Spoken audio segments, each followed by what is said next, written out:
Thank you. Good evening. Good evening and welcome to Aloud at Central Library. I'm Louise Steinman, the Program Director for the Library Foundation of Los Angeles.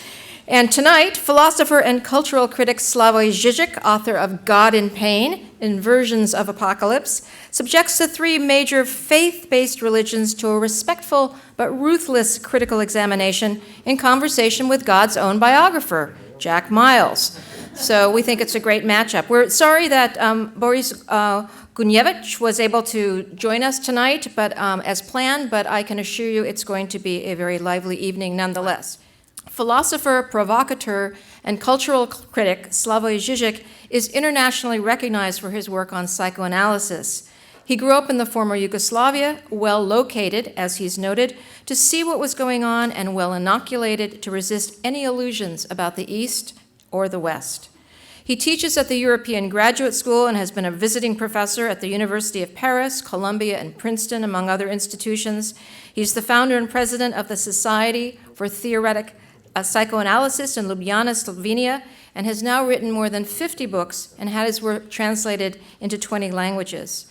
His book topics range from Christianity to the films of David Lynch, and his work, as I'm sure you know, cuts across disciplines. His recurring themes are ideology, belief, revolution, and love. He's a master of counterintuitive thinking and a keen observer, indeed a connoisseur of the paradoxes that underpin our perception of reality. Inquiring minds around the world are invigorated and expanded by Slavoj Žižek's ability to connect the minutiae of popular culture to the big abstract problems of existence. And as he has said, I believe the first duty of philosophy is making you understand what deep shit you're in. Our interlocutor tonight is Jack Miles, who was game for an allowed rematch with Slavoj Žižek. Jack is Senior Fellow for Religious Affairs with the Pacific Council on International Policy, and he's Distinguished Professor of English and Religious Studies at UC Irvine. He's been a MacArthur Fellow, won the Pulitzer in 1996 for God, a Biography, which has been translated into 16 languages. And he's currently general editor of the forthcoming Norton Anthology of World Religions. Jack is an inspiring and generous member of LA's intellectual community and the world of ideas. And I can tell you, if the conversation in the green room is any indication, you're in for a great evening. Please welcome Slavoj Žižek and Jack Miles.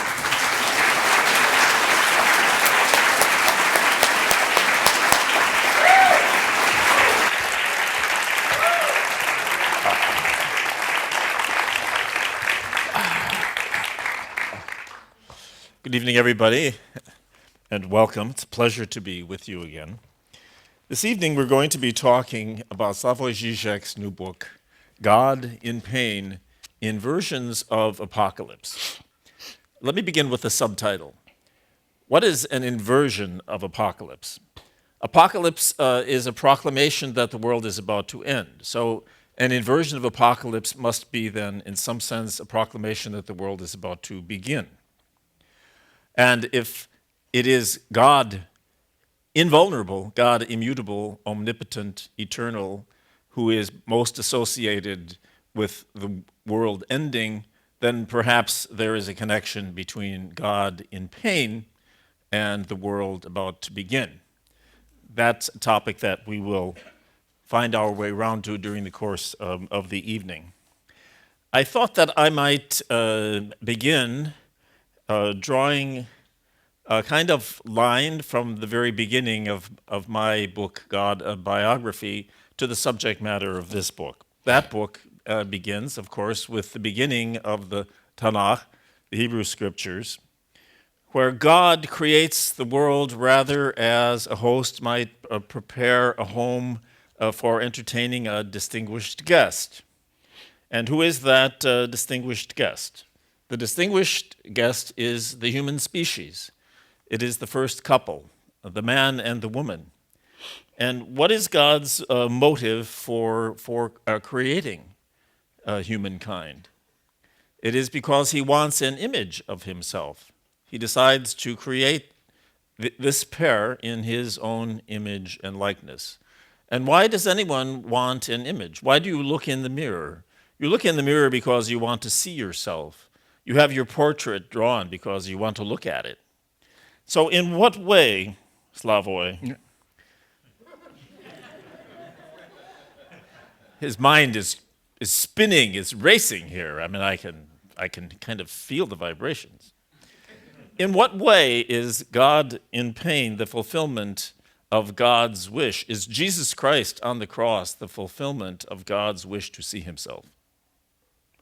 That's a good question, and from what I don't know a lot, know of, this much more, history of theology, this was a great topic of debates. Not only this, but even the most elementary questions. Like, whenever I'm in debate, sometimes Europe, I am with especially Catholic bishops and so on, I noticed how often it is easy to embarrass them by asking the most elementary questions. Like once I asked them, why did God have to die on the cross? And they looked at me as if I'm asking a prohibited questions. And it's true, because, like the moment you go into this exchange of commodities topic, like to pay the price for our sins, you are lost. It doesn't work. First, to pay the price for our sins to whom? You must know this better than me. The only consequent answer would be that there should be another guy, like the devil. And this was, I think, one of the early heresies, no? Yes. That God says to the devil, I love humanity so much that I give you my son. The ransom is paid to Satan. Yeah. Then some people claim it is so that it is because justice must be done.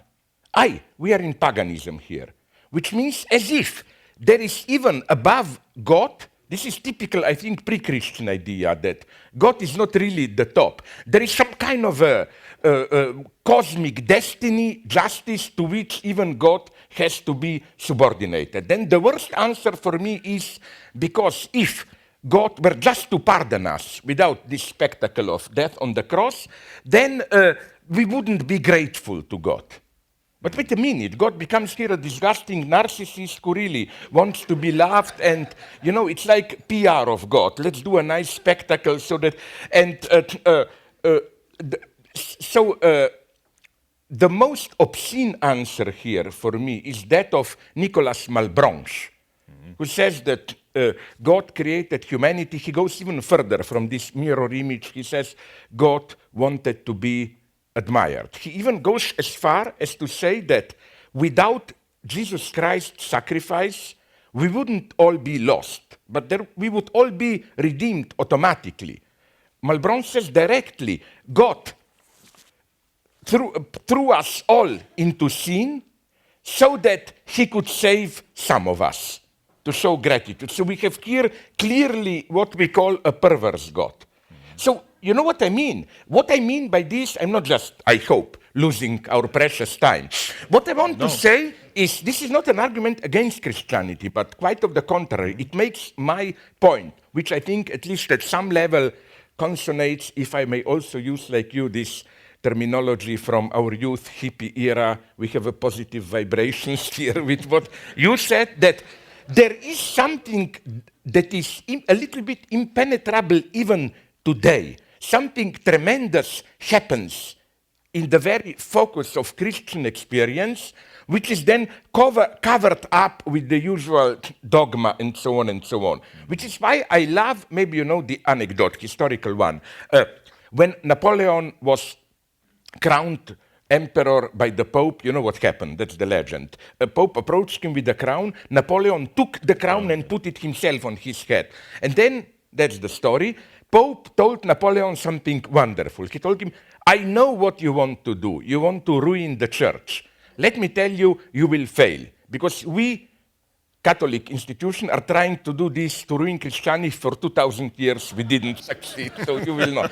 So what I'm saying is that, not to provoke Christians, but to bring us to the central experience, which I claim is today more precious than ever. I like to focus on these problematic points. Like, for example, another question which I used to embarrass my Catholic friends, which is, I just asked them in all innocence, how exactly do you read You can imagine me as an old-fashioned communist, how I like that. Those statements from the gospel, you know, I don't bring peace and love, I bring sword and fire. If you don't hate your parents, blah, blah, blah, you are not my follower. How do you read this? Because then I noticed that there is a whole system of de-traumatizing this statement. You know, like, no, God doesn't, like one Catholic theologian told me, yeah, you shouldn't read it too literally. It just means that God, you know, they gave me a kind of a shitty Jedi version from Star Wars. This, you know, the Obi-Wan Kenobi stuff, don't get too attached to earthly objects. Like, you can love your neighbors, but you should love me more, which is for me a ridiculous obscenity, as if God is a jealous guy who said, love your wife, okay, but remember, I'm here, I want to be loved a little bit more. The best answer was given to me by a Polish bishop, who, when I asked him this question, what do those lines mean? Told me, it was very funny, told me, my God, I wasn't prepared for this question. Why did you? And I told him, like F, sorry to use the word again, F 3 points U. You had time 2,000 years to prepare for this question. Like, it's not that I brought something new now, it's in the Bible. But again, I'm not saying this to provoke. I think this brings us to the challenge. And my very simple solution to this challenge is that when in the Bible it said, if you don't hate your father, mother, it's not father, mother as persons, it's father, mother stands there for entire power edifice, social hierarchy. That's for me one of the big news of Christianity. An egalitarian community outside of social hierarchy is possible. That's for me the big news. In other, maybe I'm here too pro-Western, but nonetheless, in other so-called pagan religions, in order to achieve this point of, let's call it absolute equality, it's only in death or in nirvana where all structures dissolve. But this idea that you can have a collective, and this is for me what Holy Ghost is, an egalitarian collective outside hierarchical structure, this for me, for example, is tremendous news, and so on, something unheard of. And when you mentioned God in pain, my reading, so now I'll finally answer your question, Apocalypse, the end of the world, and so on, for me, the key was always the book of Job, which I think, if you permit me to say this, it will sound a provocation, but I mean it extremely seriously in an engaged way, is the first great work of critique of ideology. If I were to do, you know, like the best of critique of ideology, forget about Marx, Freud, let's begin with the book of Job. Why? Are you aware what a tremendous thing happens there? We know, okay, let's forget about that stuff. I think it doesn't matter, you know, that comical part, at the beginning, how they have a nice evening lunch together, God and devil, and they debate that. But what happened there is that, okay, things go terribly wrong for Job.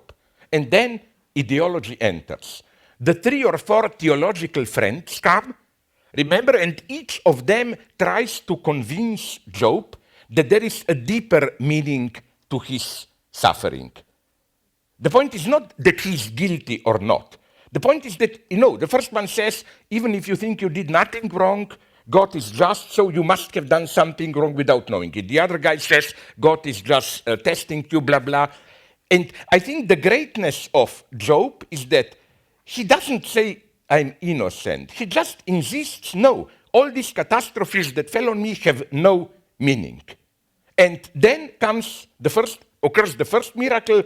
God comes, you remember, and says, every word that you, Job, said is true. He totally dismisses any justification, theological, and then comes the crucial point. Well, I follow my beloved Gilbert Keith Chesterton.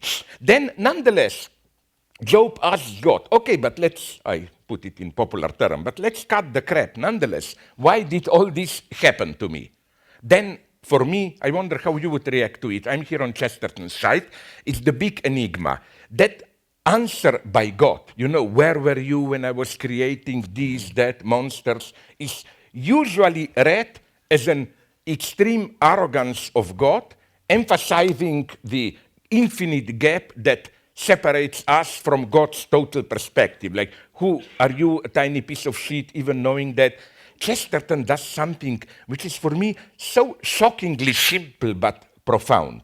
He turns around the perspective, and God's answer is for Chesterton that is the following one. You think you are in trouble, but look at the entire universe that I created. It's all one big mess. Everything goes wrong and so on. That in a refined way, like God expresses his perplexity at his own creation.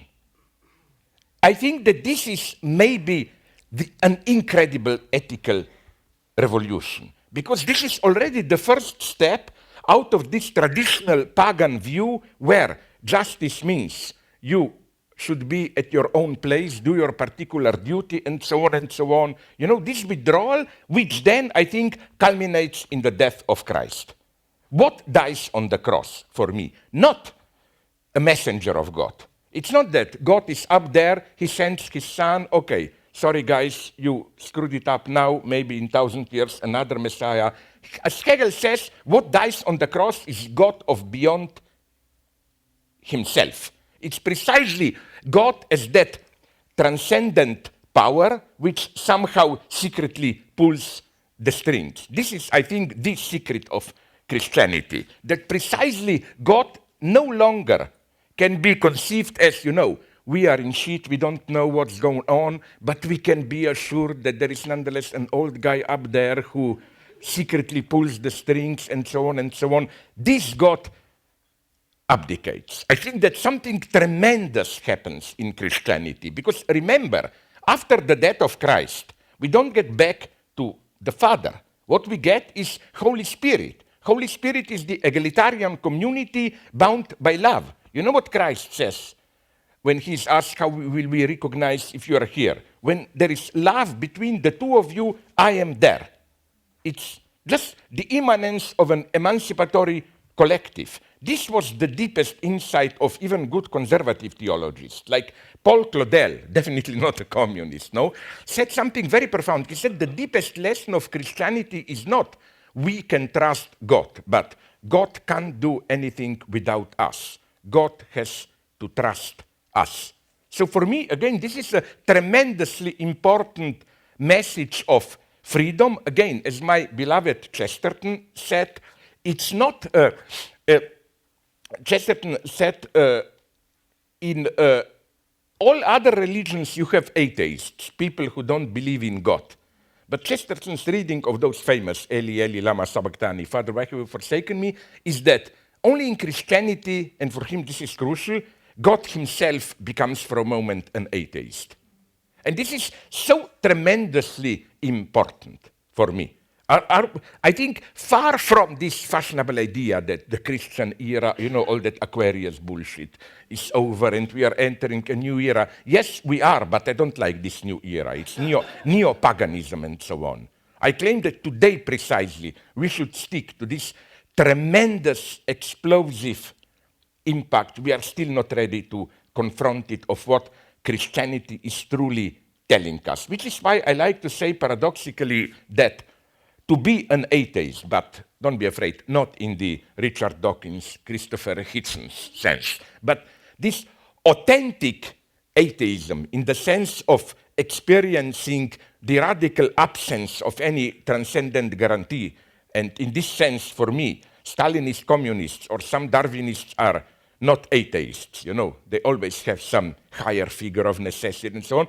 You have to go through Christianity. My formula is not just that I try to give some atheist reading of Christianity, how God is really man, that's bullshit, but that only through the Christian experience can you reach the abyss of what I call atheism for me, which is something, again, much more radical than all the bullshit of Richard Dawkins and so on. My problem with them is that, of course, in some stupid sense, it's true what they are saying. We are probably the result of evolution and so on and so on. But it simply absolutely doesn't work, as there is absolutely no insight for me in Dawkins and so on of how a religion effectively works. It's a whole dimension is missing that they're even, I claim, mostly totally wrong about the status of belief. Belief is for me something very mysterious. Like, do we really believe? How do we believe? I claim that in contrast to those conservative critics who claim we are entering an era of disbelief, a godless world, hedonist, and so on, I disagree totally. First, we don't live in an era of hedonism. We live in an era of strictly controlled, regulated hedonism. You know, like, what do I mean by this? On my flight from Europe here, I read in Hemispheres, the Journal of United Airlines, one of the most depressing articles that I've read. It was an article celebrating sex, why sex is good.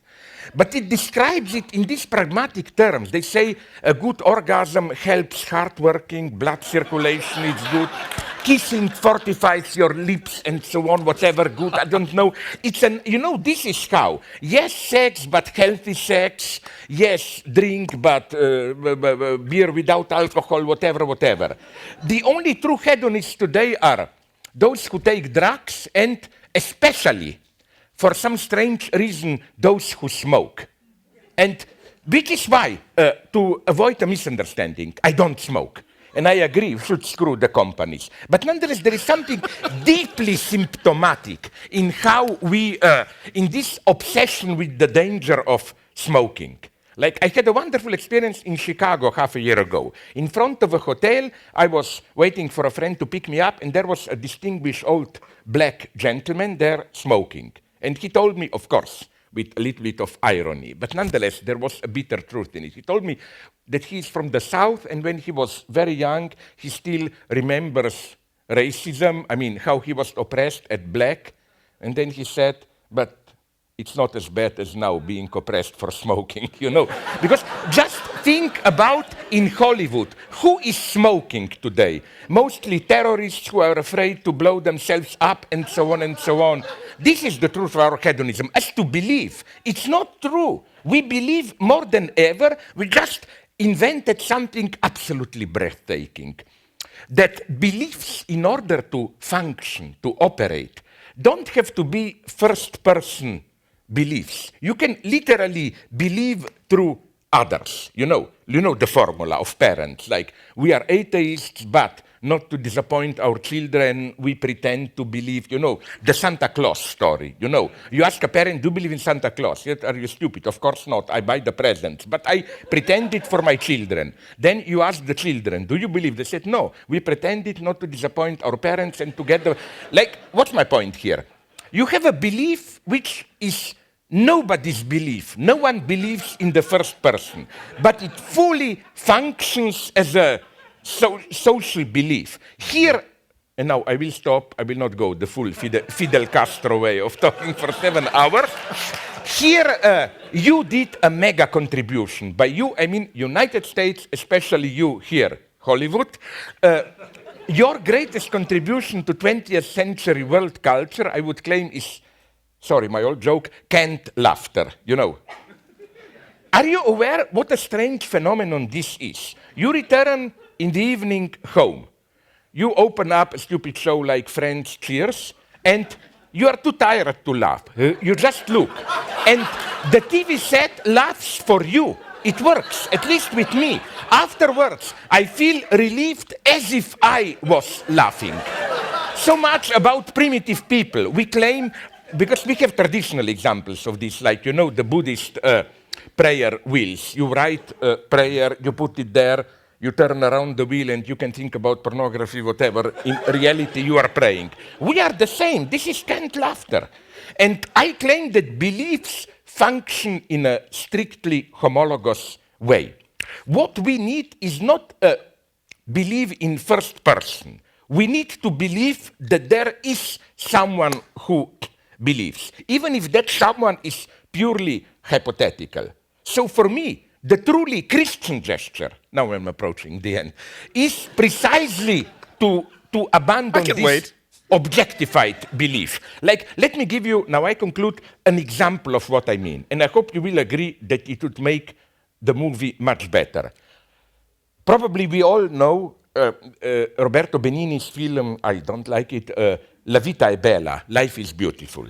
You know the story. Father, son are taken to Auschwitz. Father, in order to save the trauma, the son, to protect him for the trauma, tells him a bullshit story, that this is not really prison, it's just a big competition site where we can leave whenever we want, but if you remain to the end, there will be a big prize, and so on and so on. You know what would have been a way, I wonder if you agree, to make it a much better, desperate film, that the father were to discover at the very end, when he's to be shot, that the son knew this all the time. Just he pretended to believe his father to protect him. This would be the proper Christian reversal, as it were. And the movie, again, this is why I don't like it, it's not strong enough about it. Maybe it's time for me to stop, please.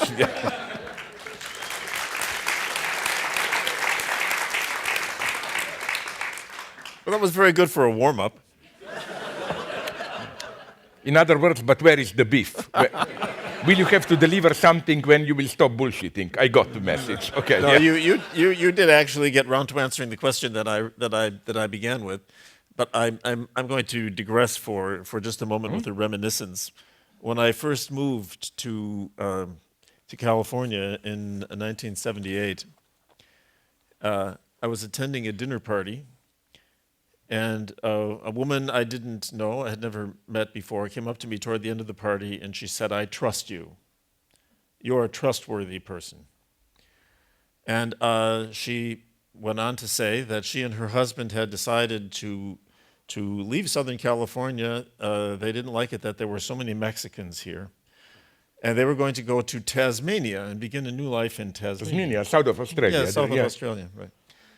But they weren't sure that Tasmania would work out for them, so they wanted someone to occupy their house, which was a beautiful house overlooking the Pacific, for a full year, rent-free, and would I be willing to do this? So I said I was willing to do this, and then I discovered where they got their money. He was a laugh engineer.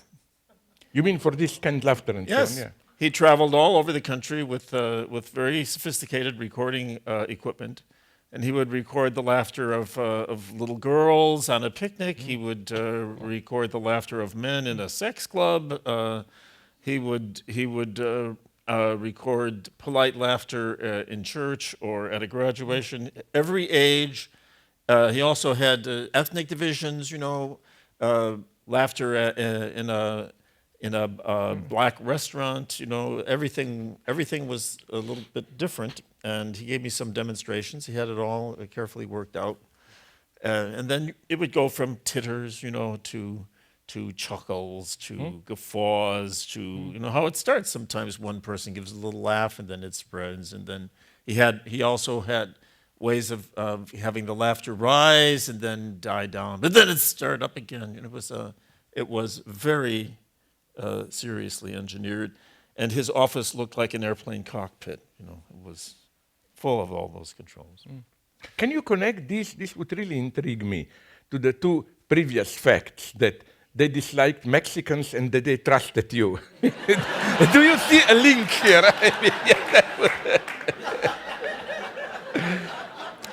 I mean, this is my theoretical obsession, I always like to make a system. Well, I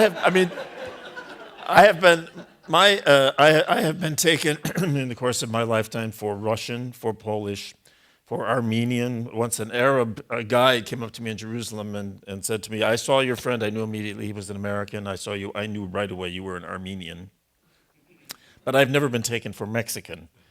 So that was at least one strike in my favor, that I was not one of them. Otherwise, I think it was probably that touch of the clergyman that I still carry with me from my 10 years as a Jesuit seminarian. Yeah. Although this is lucky for you, because I found this, I don't celebrate this. It's very sad, but after all these pedophiliac scandals in Europe, not all clergymen, but Catholic priests are precisely the guys you shouldn't trust. That's the idea, no? An Irish friend told me that Irish mothers are now telling, when you send your kid in the evening to the store, don't talk to foreigners, especially if they are priests. And I'm not making fun of this. I mean, it's a very, very sad event, I think, because here I'm a very traditional moralist, my God. We need, maybe more than ever, serious, authentic, moral authorities. And I'm not here playing a Christopher Hitchens, jumping with joy when church is losing its authority and so on. No, I'm just saying that maybe we agree here. Maybe if you allow me, let's pretend to be democratic, even if we are not that. I can also ask you a question. For me, church is today not church, authentic religious feeling, at a big crossroad. On the one hand, yes, it can be an incredible mobile of authentic liberation, but I'm not here playing simply the humanist card of that we can use it as a prop. It's an absolutely authentic experience, subjective experience, and so on.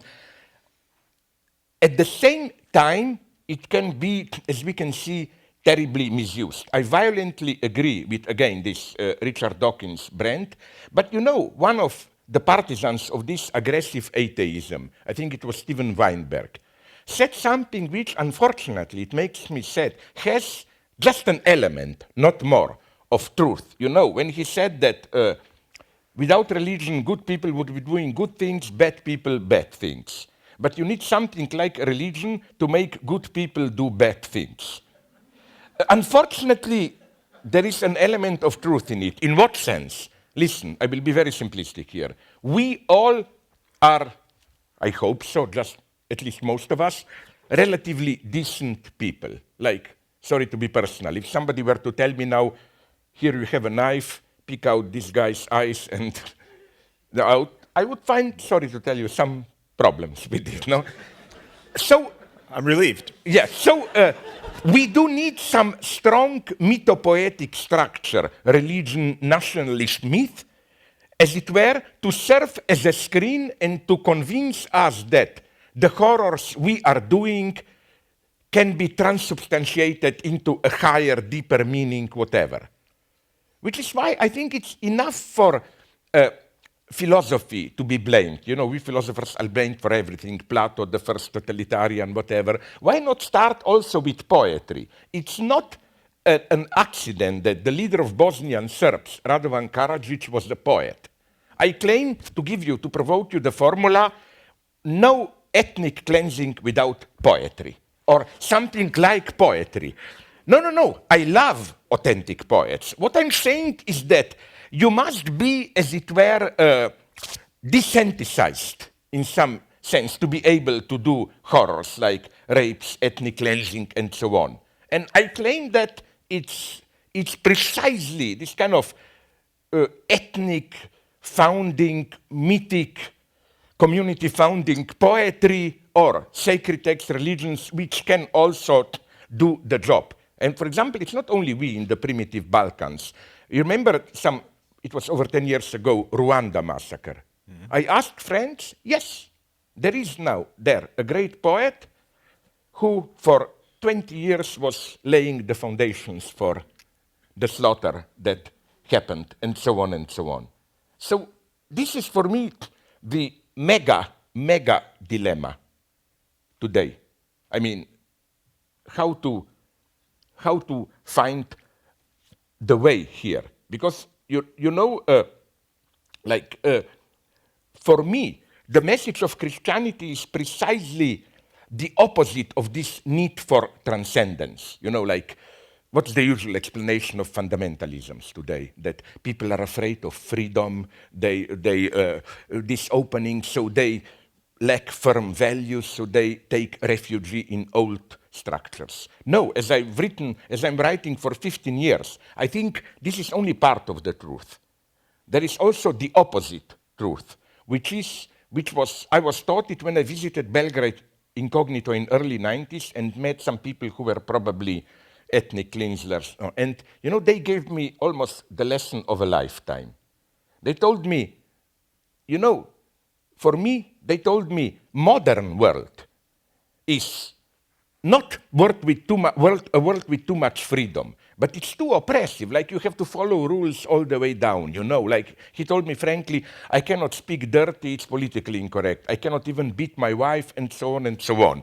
They experienced modern reality as too regulated, and for them, becoming ethnic fundamentalist opened up a space for a kind of a false, non-authentic freedom.